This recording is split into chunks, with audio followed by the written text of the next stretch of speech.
Hey everybody, this is Sadsac22 here on LocoLadel's channel. Say hi, LocoLadel. Hello. He has given me a random clop fiction that he wants me to do a dramatic reading of. Excuse me while I go masturbate. I promise you guys I have never read this book, and I am probably gonna break down somewhere in this. So just a head warning, if I break down, it's usual. It's all cool, bro. The story is called What Happens in Applejack. Author, I'm just another brony. Doesn't he write the best shit? Yes. Okay, warning. If you don't like cloppy material, this fic is not for you. I might recommend reading this other book instead. He has a link, so fucking ignore that. From the title, I can tell you, all you Applejack livers out there, if you love Applejack in a non-fuck-me way, get the fuck out of here, because shit's about to get more sadistic than Loco. Oh, spank me harder. Spank me harder. Let's do this. Mail's here, Apple Bloom cheerfully announced. Applejack jumped up and stretched her tired legs. She has been hard at work in the past few days, preparing for the next apple buck season. Hard at work was a phrase she often attached to anything she did around the house at the farmhouse. Hard at work, apple bucking. Hard at work cleaning up around the house. Hard at work making dinner for the family. Applejack needed a release, desperately. She drearily trotted downstairs to see if she got anything in today's mail. Apple Bloom was quick to bring her over a decently large package. Here you go, sis. Looks like you got a present. It ain't your birthday, though. Is it? The cute little earth pony looked up at her sister with the shame in her eyes. No, it sure ain't. That's for, sure. Applejack stumbled over her words as she read the package and spoke at the same time. There was a note attached to the box. A gift. We both know you need some time to yourself now and then, don't we? It was obviously from Rarity. Thanks, kiddo. Now to go tend your chores, you hear? Applejack said as she quickly took the package upstairs, immediately suspecting Philly inappropriate contents within. What did I get myself into? Right. She unraveled the purple ribbons holding the box closed and took the top off. Inside was a large purple shaft decorated with random grooves and bumps. Applejack looked down at the object. It was a transparent and seemingly made from solid gel. In other words, it's a clear dildo with bumps on it. No, it's a clear purple dildo with bumps on it. There you go. From the words purple at the same time. From the words of LocoLadel. She quickly glanced around her room and grabbed the dong between her hooves. She must have accidentally pressed a button when she gripped it, as it started vibrating loudly and swaying back and forth. Oh, yes. Applejack's eyes widened as she imagined what it must feel like when it's inside. She deactivated it and leaned back, tentatively lifting her back hooves into the air. Her recent experiences with Rarity had opened her mind to a new and exciting world of sexual experimentation. Only a week ago, she'd have returned the gift and scolded Rarity for even thinking she might be the type of pony who'd use this. However, these thoughts were absent. Applejack only had one thing on her mind. She wanted a release. She pressed the cool, soft shaft between her warm thighs and closed her eyes. The relaxing sensation sent chills up her back as it buzzed against her body. Applejack, after warming up, she inched it closer into her eager lips. With a gentle prod, it easily began to slip in. The relaxed orange mare was beginning to stroke her own body with her hoof as she imagined a certain white unicorn was in the room with her. Just as the silicone shaft slipped all the way in, Apple Bloom came bursting through the door. AJ, come quick! Well, that was the plan before you showed up! Applejack tight closed her legs to conceal the toy. Wait. What? Wait, what? Apple Bloom placed her hoof under her chin. Will you just get out of here? No, I can't. Granny Smith needs you right away. Come on! Applejack wasn't taking no for an answer. She climbed into the bed and began trying to push her big sister down with her head. That's what she said. Okay. Applejack blushed and closed her legs tighter. The toy was still running and buzzing inside her body, forced to keep it hidden from her little sister's young, impressionable eyes. She decided to leave it in and go see what was all the fuss about. That's skill.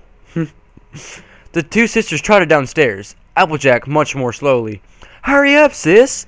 "I'm coming," Applejack shouted, but hoped to Celestia as those words weren't true. This bitch is dirty.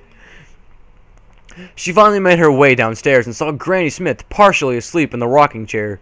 "Well, why am I down here?" Say what now?" Granny Smith popped her eyes open and looked around. "Oh yes, I need you to give me your famous Applejack back crack." Wow. "These old backbones of mine were giving me a mite of trouble, and I can't get no dang sleep with them bothering me all afternoon." Granny Smith climbed off her chair and laid on her stomach while waiting for Applejack to begin. The orange mare gulped. This exercise required her to place a rear hoof on the pony's back while keeping the other on the floor, then wrapping her front hooves around the pony's chest to lift it up.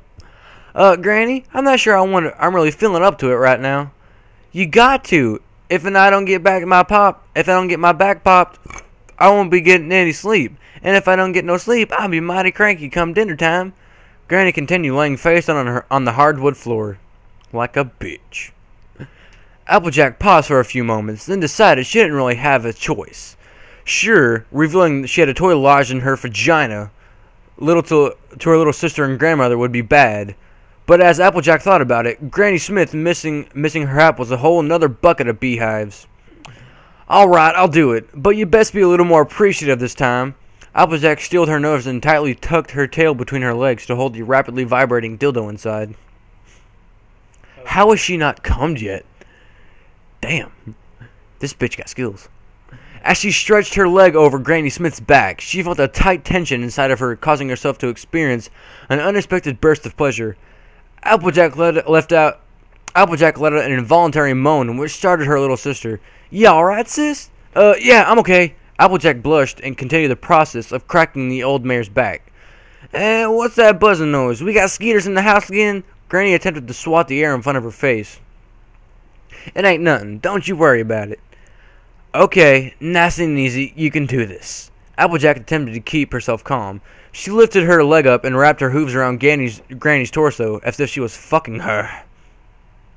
As she pulled up to complete the back cracking process, her tail forced the rubbery shaft deep inside, bringing her to a gasping orgasm that she'd been fighting for quite some time now. Damn, told you that bitch would come.